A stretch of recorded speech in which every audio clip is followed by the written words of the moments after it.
And my talk today is about the city manager program in Little Rock.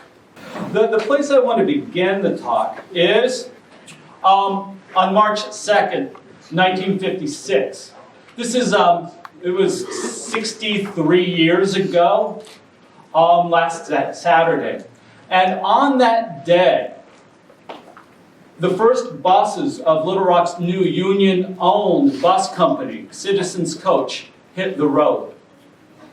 And Citizen Coach, from that day, was integrated.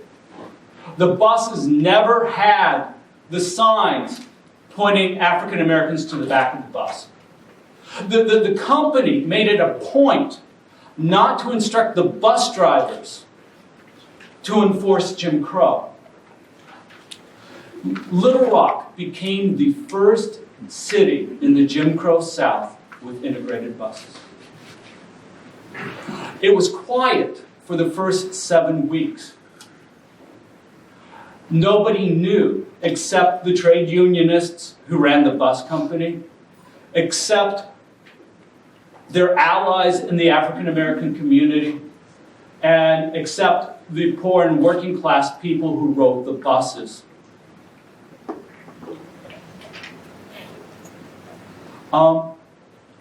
But what I'm trying to say is the start of this bus company provoked reactions. It angered the city's old guard. The group of businessmen, bankers, professionals who had long run the city. It also provoked the city's segregationists. Those people who wanted to keep whites and blacks separate in public life. And I'm going to say that the old guard and segregationists, there's a lot of overlap there. They're not the same group, but a lot of them are. And the old guard and the segregationists responded to the launching of the Citizens Coach, responded to this rise of union power, of African American power, by pushing through the city manager system. The city manager system, what I'm trying to say, was designed to keep power in the hands of the elite. The city manager system was designed to curtail a biracial, union-led insurgency. It was the city manager system its implementation was helped along by those racists working to keep blacks and whites separate in the city. So, how do I go about proving this? One, I want to start talking about the origins of the Black Labor Alliance in Little Rock. It's a political alliance, and what I think is it started in 1946. Actually, it starts in 1945. On December 26, 1945, about a mile from here, that way, south of what is now the Heifer Building, there was a strike. There was located something called the Southern Cotton Oil Mill. It was owned by Wesson Oil Company. They crushed seeds. There was a strike. Members of FTA 98, Food, Tobacco, Agricultural, and Allied Workers. It was a left-wing union. They went on a strike. And about the seventh day of the strike, the strikebreaker basically approaches a striker and stabs him 20 times. Leaves him to die on the street. The city prosecutor, the Pulaski County prosecutor was a guy named Sam Robinson. And Robinson took this case to the grand jury. And the grand jury exonerated the strikebreaker who murdered the guy in the street. That same grand jury, at the behest of Sam Robinson, indicted 6 union leaders at the plant. Why? They violated an anti-strike law that was passed in 1943. And this law made anyone on the picket line criminally liable for any violence that occurs at the plant during the strike. And so, as Daisy Bates said, these people, these 6 men, were guilty of no greater crime than walking the picket line while one of their brothers was murdered. To make a long story short, the charges against several of these men were dropped, but the union's leaders at the black... By the way, all these men are black. This is up here, a piece of propaganda from the union. It's literature describing this. Blacks and labor came together in 1946 to get rid of Pulaski County prosecutor Sam Robinson. They got behind the rival candidate, a guy named Edwin Dunaway. And so blacks and labor come together and they elect Edwin Dunaway to be county prosecutor. And as many of you know, I hope Edwin Dunaway proved to be a great friend of the African American community. And this is the start of the Black Labor Alliance in Little Rock. And if we go on, in 1940, it starts in 46, goes 47, blacks and labor come together in 48 to elect Sidney McMath and to defeat the Dixiecrats. The Dixiecrat movement in the state was run by an anti-labor group called the Arkansas Free Enterprise Association. And the Dixiecrats in this state said, we need to keep African Americans in the place and we need to stop unions because unions are at the root of the Black freedom struggle. And so this Black Labor Alliance was continued. It continued through largely Sidney McMath, his 2 terms as governor. But once McMath left office, when McMath left office in 53, in January of 53, he became chief counsel to the Arkansas Federation of Labor. And his top political advisor, a guy named Henry Woods, also became attorney for the Arkansas Federation of Labor. And basically, unions put these 2 on retainer to sustain their political careers. And African Americans helped. And in 1954, McMath was planning to run against John McClellan. And labor hates McClellan. African American civil rights groups hate McClellan. And they get behind Sidney McMath's candidacy. And what McMath does is he goes to Washington, D.C., and he goes to the headquarters of the American Federation of Labor. He goes to the headquarters of the Congress of Industrial Organizations, and he says, give me money and give me organizers to get as many working class people in Arkansas to vote so that we can get rid of John McClellan. And so labor sent money.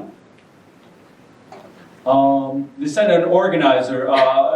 They sent many organizers, but one in particular was a guy named Phil Waitman. And Phil Waitman was an African American. And he worked for the CIO, and he was the chief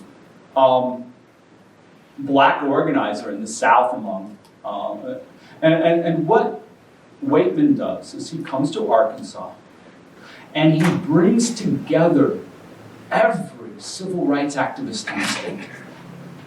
He brings them together in a new organization called the Citizens Committee. And this is a piece of literature from it right here. It has the old guard. It has J.R. Booker. But it has People, younger people, Wiley Branton is part of this. Ozell Sutton is part of this. Jackie Shropshire is part of this, the first African-American to graduate from law school.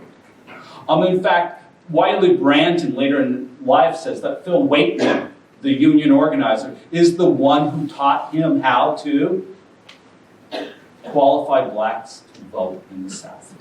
And of course, Wiley Branton took this knowledge to the Voting Rights Project in the early 1960s. Okay, getting back to this. So blacks and labor come together to help McMath. McMath loses. He's largely counted out in eastern Arkansas. But blacks and labor in 1954 rushed to the aid of a protege of McMath's, and that is Orville Faubus. And Orville Faubus, their campaign, in the runoff, the point man is a guy named Odell Smith. And Odell Smith's a Teamster. He's head of the president of the American Federation, or the Arkansas Federation of Labor. And Odell Smith, on the eve of the runoff, meets at the Albert Pike, right over there, with the city's black leaders, I.S. McClinton, Reverend Harry Bass, and labor leaders, and Henry Woods. And they pass out these tickets all the way over here on your right. This is what labor leaders and African Americans distributed to voters in Little Rock for the runoff. The endorsed candidates. The real ones are pink. But we only have this facsimile. And this comes from the Arkansas Recorder. The editor of the Arkansas Recorder was a guy named Johnny Wells, who was sort of a reactionary. And Johnny Wells is convinced that the African Americans in labor have committed a crime by doing this. This mobilization of African Americans and trade unionists in Little Rock and Arkansas causes the traditional leaders of the state, the old guard, to get worried. And in 1955, especially in Little Rock, there's a series of confrontations between the old guard and the labor-black coalition. One of them is a strike at a place called Terry's Dairy, the milk producer. They fight over changes in the city's sanitation department. They fight over installing parking meters downtown. But most importantly, they fight over buses. In June, this really should say June 1955. In June 1955, the bus drivers go out on strike. They go out on strike against Capital Transit, CTC, Capital Transit Company. And the strike is acrimonious from the beginning. I'm not going to go into much detail about it. But what it does, there's bombings, there's shootings, lots of animosity, recriminations. And the strike becomes a contest for control of the city. And wide union, by the way, this is the side. At this time, there were 16,000 trade unionists in Pulaski County.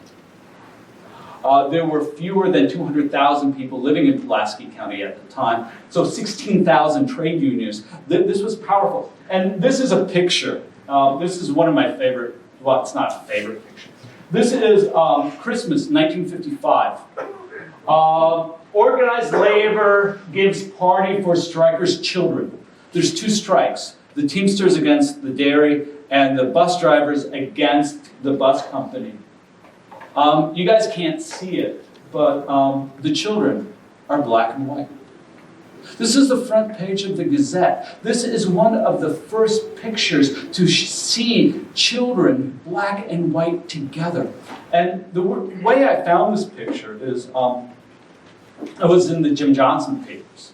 And Jim Johnson is a leading segregationist in the state. Him and Amos Guthrie. And in the Jim Johnson papers, dozens of segregationists cut this picture out and sent it to him with letters that unions are destroying Arkansas by bringing blacks and whites together. The segregationists are outraged over things like this.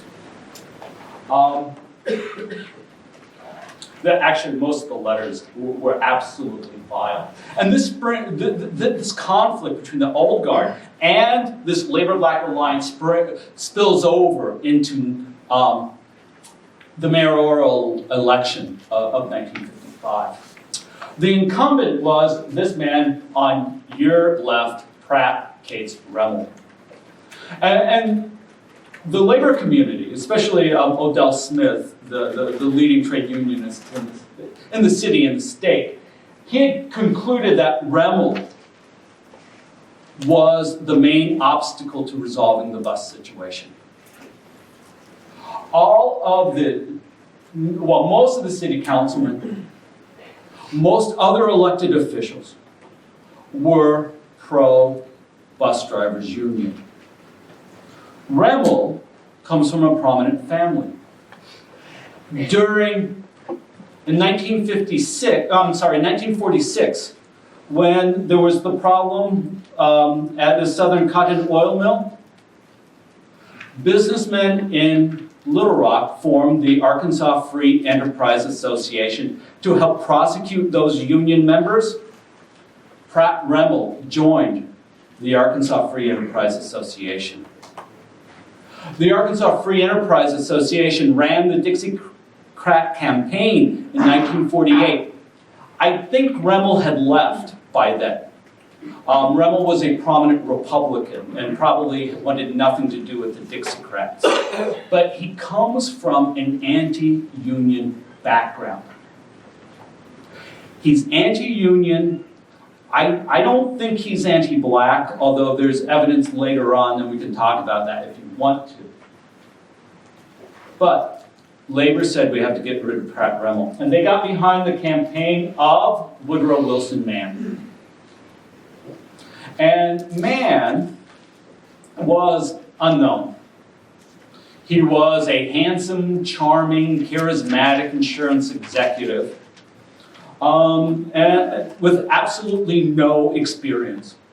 Henry Woods called him a rank amateur after he had been elected. And Remmel, he's running for re-election. There's a picture of him. Unenthusiastic campaign. He was running for a third term, ran on his record, says, look, I did the airport, I did the riverfront, but it wasn't really clear that he wanted a third term. In 1954, he actually ran for governor on the Republican ticket against Favis. And widely rumored that he was going to challenge Brooks Hayes for the Congress seat in 1956. And so, unenthusiastic, sensed that he didn't want it, and he ran against this dude, Woodrow Wilson Mann. Mann's campaign was run by Odell Smith, the head of the Teamsters, and Henry Woods, McMath's big political strategist. Mann ran a populist campaign. He said that the city of Little Rock had been dominated by the business community for a long time. He said, look, all of these amenities out in the 5th Ward on the west side, nice paved streets, beautiful parks.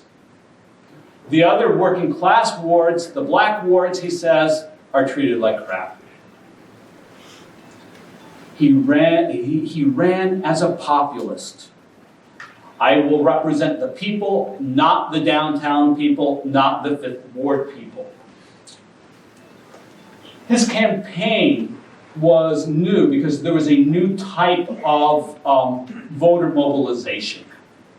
The trade unionists brought in political operatives, national political operatives, and they taught people in Little Rock how to organize a campaign like Labor did in Chicago, or Labor did in Cleveland, or Labor did in New York. You get the name of every person who's paid the poll tax. You put it on a card. You find their phone number. You put their address down. And you break it down by wards, precincts, blocks. You have block captains. And the block captain, 2 weeks before the election, contacts every person on their block. Are you Man? Are you Remmel? Are you in the middle? You work on the people in the middle, and then on election day, it's your responsibility to get every one of the people that you think are going to vote for your candidate, Man, to vote. On election day, there were drivers, there were knockers, there were people to man telephones, and there were runners. By the way, I see Frances Ross shaking her head. And because what happens in 1959 is that Henry Woods and the labor people teach that to the Women's Emergency Committee. That this is the election where this is first done. Man wins. He wins by a landslide. He wins like 2-1. And this is what the Gazette says. I'm not sure you guys can read it. The Democrats gathered a potent force that organized and delivered overwhelming blocks of labor and Negro voters. Blacks and labor won the election for Man. And if you were any self-respecting businessman, you would worry. This is a changing of the guard. With the election of Man, the bus situation came to a head. The bus strike was tearing the city apart. By the way, not only was Man elected, but a pro-labor, pro-African-American city council was elected. And so this city council and the mayor had to resolve the bus situation. And there were several options. What labor wanted was the city just to have the bus system as a municipal service. Mayor Mann and the city council wanted an existing bus company to come in and take over the bus line. Most buses in the South, there were like 5 companies that ran multiple lines. And the business community demanded that city council extend Capital Transit's charter, raise fares, reduce the franchise tax, and extend it. So there were lots and lots of things in the mix. Labor's choice, municipal ownership, was opposed by Man and by city council. They said this is just too complicated, we don't want to do that, this is too radical. The mayor's preference, city council's finding an existing bus company, they looked around, they talked to these companies. No one wanted to come in during the middle of a strike. No one wanted to come into a city with a tradition of labor unrest. Then they looked at the business community's plan, extend the CTG's charter. This wouldn't resolve the strike. This would empower a company that was seen as intransigent. And In the first few months, this was the main question confronting Little Rock: what to do with the buses. And largely because of Sid McMath and Henry Woods, they came up with a compromise. And that compromise is Arkansas Labor would form a company that would come in and operate the buses. No municipal service, an outside company coming in, and Sid McMath and Henry Woods, they created this company in like a couple of weeks. It was capitalized using the pension funds of the bus drivers and using the unemployment compensation that the bus drivers had accumulated during the strike. Basically, the Faubus administration sided with the bus drivers on all of this and said, here, we're going to give you unemployment compensation. For about, and the capitalization of this was about $240,000. They buy used buses. They rent space down on Roosevelt Avenue. They bring in an experienced manager from Des Moines. And they start the bus company. Here's the first day. I'm not supposed to leave, but I will. That's Woodrow Wilson Mann. This is Odell Smith, the Teamster, basically the most powerful labor person in Arkansas. And this is Henry Wood. One of these guys is the guy from Des Moines. The other is the local union president for the bus drivers. And the sixth one is an international representative of the bus drivers union. Basically, it's the Amalgamated Transit Union, the union that still is writing the bus drivers are in right now.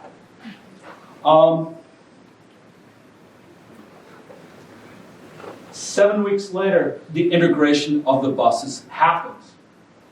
Little Rock bus line stops segregation. They had actually stopped the segregation 7 weeks earlier.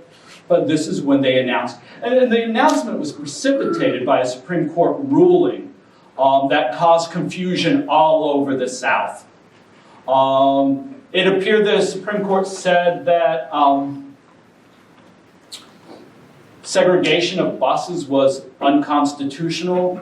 But the Supreme Court didn't really say that because that was not the question that they were asked to answer. And so what you see in April is you see bus companies on the peripheral of the South taking advantage of this and integrating. Little Rock had been doing it for 7 weeks.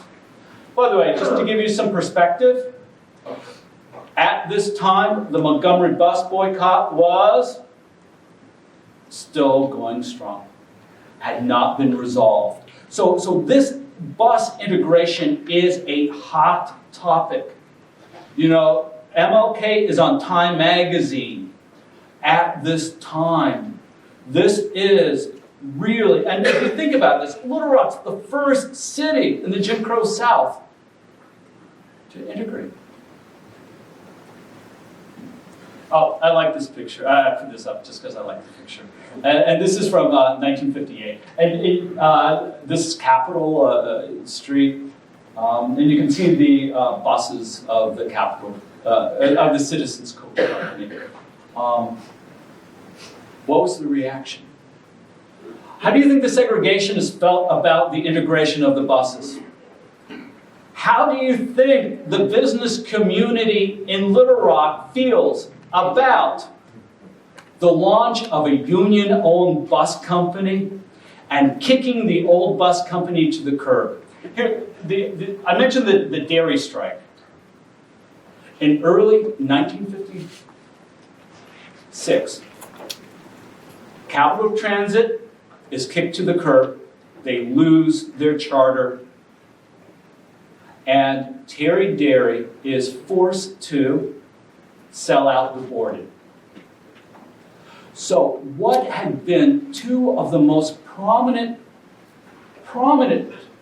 local companies in day-to-day life in Little Rock, the bus company and the people who bring milk to your house, they both fell victims to a new political environment in which labor and African Americans were strong. And so for the business community, every self-respecting businessman has to be alarmed. They have to be alarmed.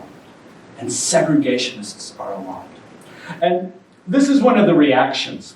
And then where the businessmen and where the segregationists, they all blame man. They blame the pro-union city council, and they blame labor's mobilization efforts. This is from a segregationist newspaper, the Arkansas Recorder. And the Recorder was actually a segregationist paper, but it also catered to the business community. The guy who ran it was a guy named Johnny Wells, and Johnny Wells was crazy. I don't know. I've just heard the stories, but he had a following, and this is what he said: labor had its tickets, the Negro political bosses had theirs. Cars were busy hauling to the polls thousands of persons who had no knowledge of the candidates or the issues. Suffrage in the hands of such is a hazard that can only be minimized. What conservatives in Little Rock, they thought that labor's mobilization effort had turned the political situation on its head. They saw this as wrong, and they had to take action. And the way they took action was through a Pulaski County grand jury. Trade unionists and African Americans in Little Rock had long had doubts about the grand jury system. They saw Pulaski County grand juries as instruments that the elite used to maintain control. The Pulaski County grand jury that indicted the union members and exonerated the guy who stabbed the striker 20 times. There were more Pulaski County grand juries called to investigate Sid McMath than there were Benghazi hearings about Hillary Clinton. During the dairy strike, there was a special grand jury that was called to investigate the Teamsters. And so a grand jury was impaneled to look at the Mann administration. During the summer of 1956, it was launched. Actually, it wasn't just the Mann administration. There was a pro-union mayor in North Little Rock. There was a pro-union city council in North Little Rock. And Faubus was seen as a racial moderate who is friendly to unions. And this grand jury investigated. They called the mayor of North Little Rock. They called Mann. They called Faubus. And for 3 months, almost daily, front page headlines talking about the leaked testimonies. Absolutely. During the 56, there was a gubernatorial primary. And right before the gubernatorial primary, Faubus administration, every official was brought before this grand jury. It was seen as a political tool. They come to conclude, and over on the right is the conclusion. Jury calls for purge of city hall bosses. Here's the grand jury report. There's suspicions that I have not read this, but here it is. The grand jury report came out in September of 1956. What the grand jury report suggests that there was lots of smoke, but little fire. 3 months of investigations yielded 2 indictments. Both of out-of-state salesmen who tried to bribe a city purchasing manager. I think the salesmen were selling garbage trucks. They were both from Texas. There were no indictments of local officials, public employees, but the grand jury report insisted that City Hall was plagued by bossism.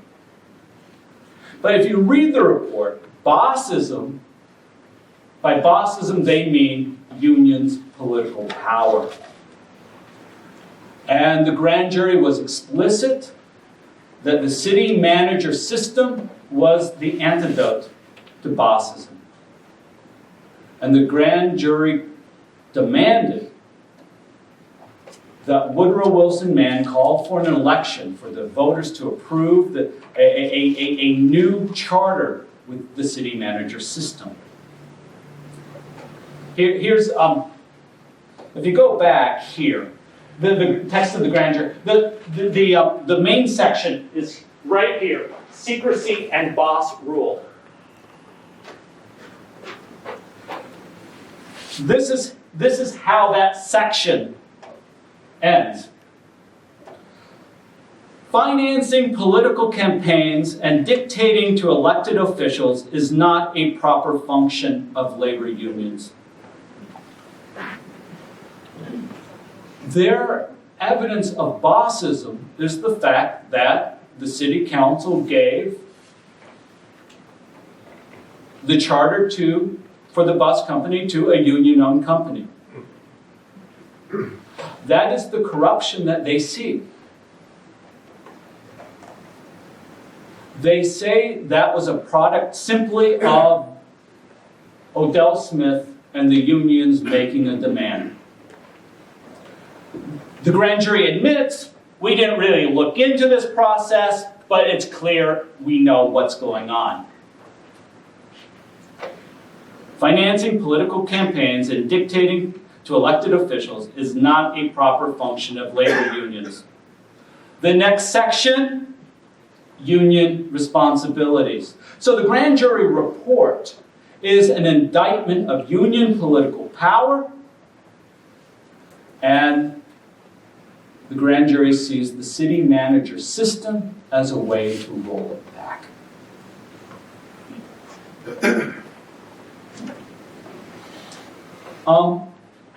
On October 10th, Mann,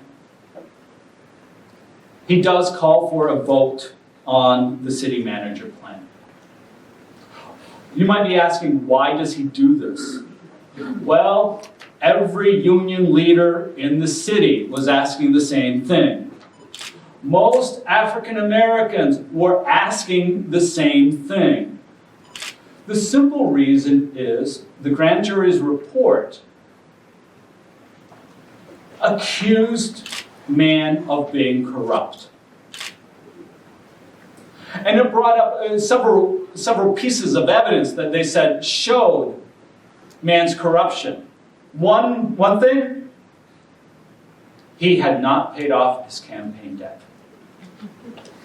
And because he owed someone money, it was easy to corrupt him. And the grand jury seemed to be saying that only those who can self-finance a campaign should serve as mayor. Also, they accused Mann of the type of, what's the best way of saying this? Petty corruption was endemic in Arkansas in the 1950s. What? It still is someone saying? and one of the things Mann did, and this is a big thing in the report, is he accepted a suit of office furniture from Raymond Rebisman. Before he accepted this, he went to the city council and asked city council if it's okay, and city council said yes. And that is the type of corruption that they're charging Mann with.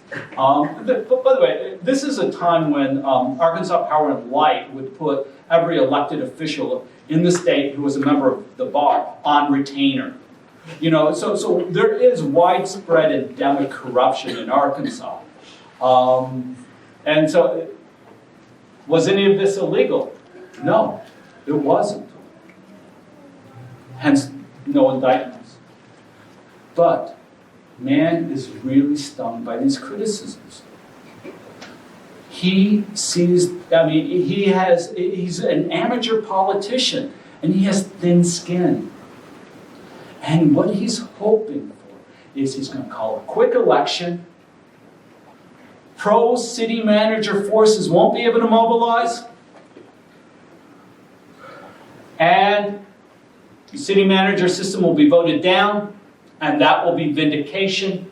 It will be a vote of confidence by the people of Little Rock. And so it was a gambit. And so, by the way, and when man did this, he becomes extremely unpopular with the people who supported him in the first place. So man was taking chances, and he was hoping for a quick election and vindication. He was hoping the business community favored the city manager system, wouldn't mobilize, and he was wrong. The old guard formed the Good Government Committee. It was closely associated with the Little Rock Chamber of Commerce. It was supported by the Democrat and the Gazette. The Good Government Committee was the four leading members. It was started in the office of August Engel down on Main Street. Engel was the publisher of the Democrat. And it was Engel, it was High School of the Gazette, Satterfeld of City National Bank, and how do you say it, Beauchamp? Beecham. Stonewall Jackson Beecham, who was a close associate of Hamilton Moses and Arkansas Power and Light. And they sent out invitations to the Good Government Committee, and they sent them the invitations by telegram to 200 members of the Little Rock Chamber of Commerce. And the 200 members meet, I think they meet in Satterfield's bank, and they form the Good Government Committee. And at that first meeting, 150 men, they raise huge potload of money. And they appoint a guy named Clyde Lowery. Clyde Lowery was an insurance guy. He was a fixture in the Little Rock Chamber of Commerce. In fact, the Little Rock Chamber of Commerce had a Clyde Lowery Award when Clyde Lowery was running the Good Government Committee. And Clyde Lowery said this, look, this is their message. City manager was recommended by the grand jury. The city manager is good for the whole city. And thirdly, that the Good Government Committee is putting selfish interests aside, and they are doing what is best for everyone. And they were pretty insistent on this. But I've gone through the diary of one of the guys who was there at that first meeting. His name is Carol Thibault. He had a huge, am I saying it wrong? I think it's Tebow. Tebow. Okay, and he had a big milling company. He was also big in the Union Bank. And he says in his diary that the purpose of the Good Government Committee is to get rid of man, who he calls a labor puppet, and to get rid of the other labor-ridden, graft-corrupted public officials. The Good Government Committee avoided talking about race. It did so because there were a few members of the Good Government Committee who were pro-civil rights, including Harry Ashmore. We can talk about him later. But also Fred Dara. We're in the Dara Center. And we can talk about Fred Dara later, too. There's some great stories about him his animosity toward unions and how that would creep in. But most of the people who were in the Good Government Committee were segregationists. Ed McKinley, Willie Oates, Stony Beecham, on and on and on.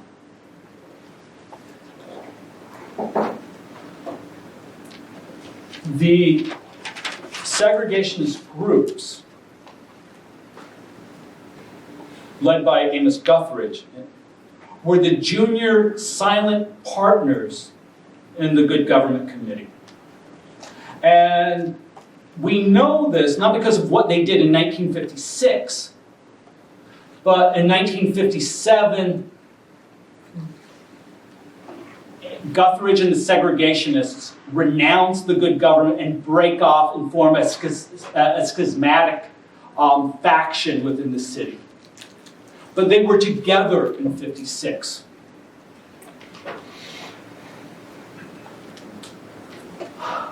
The city papers functioned as the Good Government Committee's campaign arm. This is a front page article in the Gazette. Caliber of city government rises when manager runs it. It was an 8-part series on the front page every day right before the election. The Democrat had a similar thing. Lots of money, immense amounts, over 100,000 pieces of literature were mailed. The opposition was the Citizens for Democratic Government. And one group describes these people opposed the city manager plan. And one editor says the Citizens for Democratic Government were union leaders, heads of black political factions, and office holders who did not want to lose their job. And they had very little money. They had trouble getting their message across. Neither the Democrat or the Gazette gave them much coverage, other than saying, they're here, and that's it. I lost myself. Oh, okay, I'm sorry. When the Citizens for Democratic Government they scraped up some money and they went to the television stations in town and said, we want to buy a few spots. Every television station in town said, no, you can't. They're all, no. They're all spoken for. And lastly, Labor's big political activists, especially Odell Smith and Henry Woods, they were too busy to devote any energy to the Citizens for Democratic Government. Why? Because they had a big statewide measure in 1956 to abolish the poll tax. And so the Labor-Black coalition, and most black activists in labor were more interested in abolishing the poll tax in 56, and also defeating the 3 segregationist measures that were on that ballot. To make a long story short, we have a city manager system in Little Rock. It won by a 2-to-1 margin. Basically, the newspapers made the city manager plan a referendum about man. And nobody liked man at this time. The segregationists hated him. The business community hated him. Labor was upset with him. African Americans were not happy with him either, and it went down 2-to-1. For very complicated reasons, and I can answer any questions. What Little Rock voters voted on had to be amended before it could be instituted. The city manager proposal that they voted on was created in 1921. The plan was so bad that in 1930, the General Assembly passed a new city manager plan for cities. There were 3 votes on this second city manager plan. And then the Arkansas Federation of Labor arranged for the General Assembly to repeal that second city manager legislation. And so by 1956, they have to go back to 1921. They have to fix it. And they have to go to the General Assembly and they rewrite the city manager plan in early 1957. Mann, still in office, sues, saying the city manager plan approved by voters had been changed so drastically that a new election is needed. He loses in court. The Arkansas Supreme Court says no. And the Arkansas Supreme Court schedules the election for November of 1957. During this time, the Segregations and Good Government Committee split. But here's the thing. Man is a lame duck when Central High hits. Man tries to mobilize forces to protect the Little Rock Nine. He calls the fire chief, and he says, send me fire trucks so we can use the hoses for crowd control. The fire chief says, no. He calls Pulaski County Sheriff and says, I need deputies. The Pulaski County Sheriff says, no. He calls the police chief, and the police chief is a segregationist. The police chief says, my men won't follow you. He actually has to go to the deputy chief, a guy named Gene Smith. But Man's trying to organize support and protection for the Little Rock Nine. And because he's a lame duck, people say no. The chief of the fire department, the chief of police, the sheriff can say no, and no, there's no ramifications. So what does man do? He wires Dwight David Eisenhower. He begs Eisenhower to send federal troops.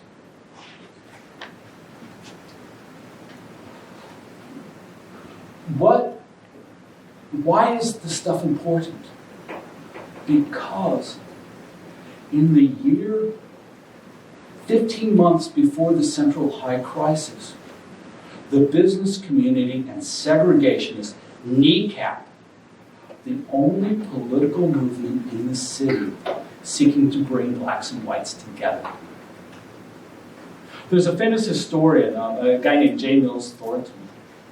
He writes about civil rights, and he says, he looks at Alabama, he says, the critical thing for the elimination of Jim Crow in southern cities is the political environment.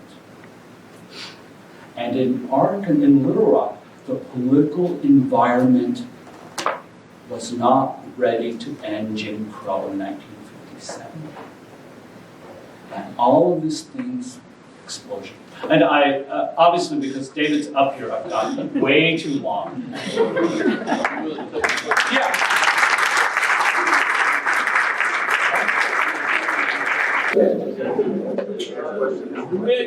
Yeah, questions? Yes. I just wanted to know what was the name of the segregationist faction that broke away from the Good Government Committee? It was led by a guy named Amos Guthridge, and it breaks off. It happens in October, early October. I could be wrong. Of 56? Of 57.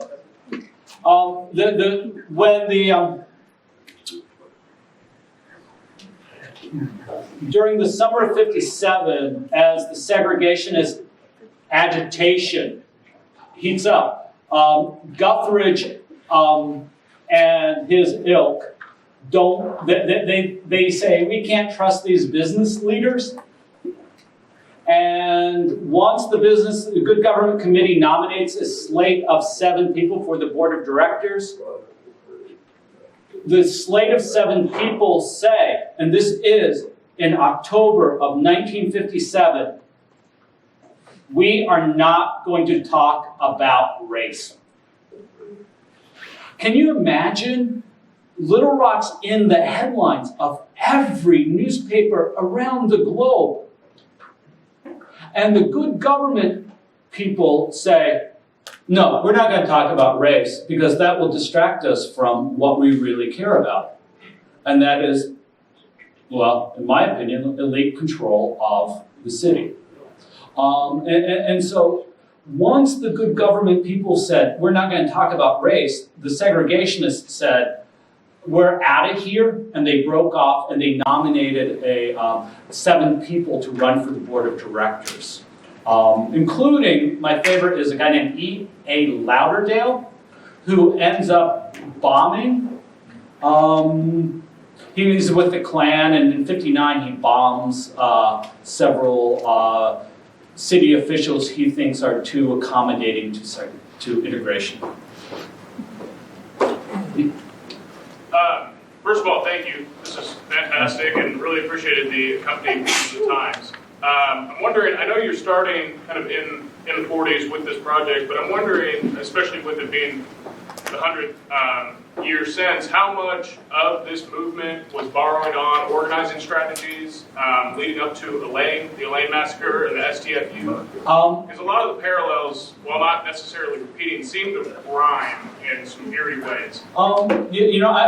The question's about Elaine, and I think what's going on is a little bit different. I think what's going on here is more of an outgrowth of the STFU.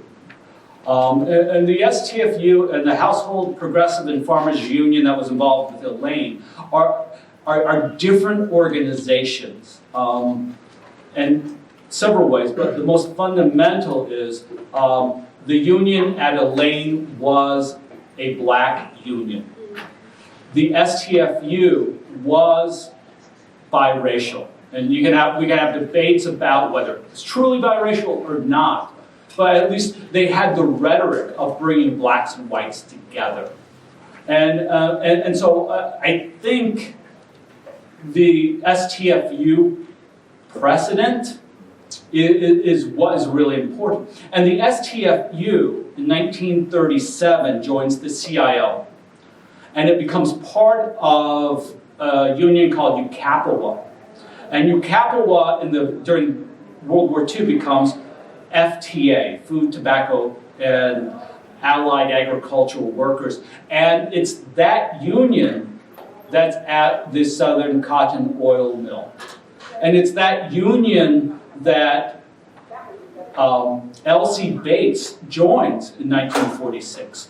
And it's that union that is at the heart of lots and lots of the black organizing politically in the 40s. L.C. Bates and Harry Bass used this mostly black union in Little Rock as a political base in the 1940s. It falls apart when Henry Wallace runs for president in 48, but yeah. Yeah, sir? You have made a connection and relationship to the media, its role in implicity of putting out messages. Hoxie, Arkansas was the first place to integrate the schools. And it seemed that the media was the one broadcasting their accomplishment, and it created the atmosphere of... Could you elaborate on how you see the media's role in some of this? I don't know if I can answer that question. Can you repeat back just briefly? He asked about, this gentleman brought up Hoxie in 1955, the integration of Hoxie up near Walnut Ridge up in Lawrence County, and its relationship to Central High, but also the role of the media in this. I don't really know. I do know that the Gazette was kind of behind the integration at Hoxie, and it was condemning the segregationists. But you have to remember, in Hoxie, African Americans were not threatening the white power structure. In Little Rock, African American Labor Alliance is threatening the white power structure. And labor is not involved in Hoxie, it's involved here. And once labor unions become involved, all sorts of alarm bells go off in the state. And there's the idea that unions and African American rights are tied. That idea is toxic in Arkansas. And that idea, you see it with the creation of right to work in '44, and also you see it in the Dixiecrat movement. And so it's a different type of toxicity. Yeah. I was wondering, I know that the creation of at-large board members in the 90s was also tied to the Chamber of Commerce in a lot of ways. Can you is there a link between what happened with the city manager stuff and what happened with at-large board members? In 1956, all of the members were elected at large. And so that city manager plan, all of them were elected at large. I don't know, my impression was in the 90s that the ward-based directors were added. I don't know that process. That's when it moves into the 90s, historians basically say we cannot get far enough away to have a proper detachment. And so, yeah. Yeah. I'm sitting in the front row. I can't read most of that. Would you read that for us? I need glasses. This is he asked me to read Mann's telegram to Eisenhower. This is after he tried to mobilize local forces. The immediate need for federal troops is urgent. The mob is much larger in numbers at 8 a.m. than at any time yesterday. People are converging, engaging in fisticuffs, other acts of violence, situation out of control. Police cannot disperse the mob, pleading with you in the interest of humanity, law and order, because worldwide democracy needs it to send federal troops. By the way, this telegram was crafted by Mann in consultation with the Justice Department. Herbert Brownell was part of this. Actually, by you will restore peace and order and compliance with your proclamation. Yeah, and so people talk about this. The 101st Airborne came in at the behest of Mayor Mann. What was the date of this telegram? Let's see. I don't see. September 24th, 10 a.m. Let it also be known that the parents of the Little Rock Nine wrote the president. I have a copy of a letter written by my father. And I'm pretty sure that the president ignored black people. No, he He didn't. didn't want his daughter to marry a black man, but Yeah, he sent the troops yeah. because the parents of the Little Rock Nine sent him telegrams saying you need to protect our children. Okay, great. The demise of the labor movement in America has been going down, and the rise of mayoral elections in urban areas. Have you looked at that to see what is that relationship from a historic standpoint? No, I haven't.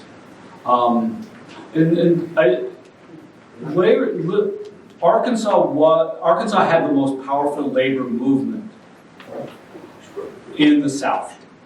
Possibly Alabama, maybe Texas. But 1974, Arkansas had the highest labor density of the 11 states of the former Confederacy. Mr. Rutherford back there will tell you, in the 70s, labor was a powerful political force, and it's gone. Let's do one more, and then we've got to turn the room over. Okay, someone else? Okay. You said at the beginning that your research, even though you stopped at 57, had come to the 70s. Can you briefly say what you're looking at through the 60s and 70s? Yeah, through the 60s, it's the way that Arkansas labor and African Americans came back together after the Central High crisis. And Ozell Sutton talks about this in several oral history interviews. And Ozell Sutton says it's the coming together after Little Rock with the Women's Emergency Committee, African Americans, and labor that brought liberalism to the state. In 1964, for instance, labor author, a guy named Jim Youngdahl, a labor lawyer, he writes the measure to abolish the poll tax. And Arkansas abolishes the poll tax for state, and the labor paid 85% of that. After that, labor, blacks, and other liberals formed something called Democrats for Arkansas. And Democrats for Arkansas is trying to get rid of all of the Democrats who voted for Goldwater in '64. And it's Garment Freeman, it's labor, it's the Young Democrats, Sam Boyce is involved with that. And basically from then on, and what I think and what I'm trying to say is that this labor-black coalition is what opened Arkansas up to working class voters. In the 1940s and the 1950s, Arkansas elections were basically votes were controlled by local potentates, county bosses. And you won an election in the 40s and the 50s by talking to these political leaders who could deliver 200, 300, 400, 1,000 votes. And in the 40s and 50s, it is the people who are on the outside of this, blacks and labor, that are working to change it the most. And what they do is the abolition of the poll tax in '64 is at the heart of this. And there's all sorts of mobilization efforts even before this. And so what you see in the late 60s is the opening up of Arkansas politics to common people. And that leads to, by the early 70s, this heyday of liberalism in Arkansas. Bumpers takes the Democrats for Arkansas agenda and makes it his own. Ernie Dumas writes about this, and Bumpers was a raw amateur politician. And he took this agenda, and that's what he pushed through. And it's labor liberalism. And you see, David Pryor, I was talking to Steve Smith, and he was saying, labor basically bankrolled Bill Clinton's first campaign, bought all of the airtime, TV time, media stuff. You can go through the cartoons throughout the state, and in '74 it's Bill Clinton, and they have Bill Becker baptizing him, and so what I'm trying to suggest is that labor and black are at the center of these things. I'm waiting for Mr. Rutherford to say something, but in 1978. That's when it all changes. But I can talk about that later. We really do have to go. Thank you, Mike Pierce Party.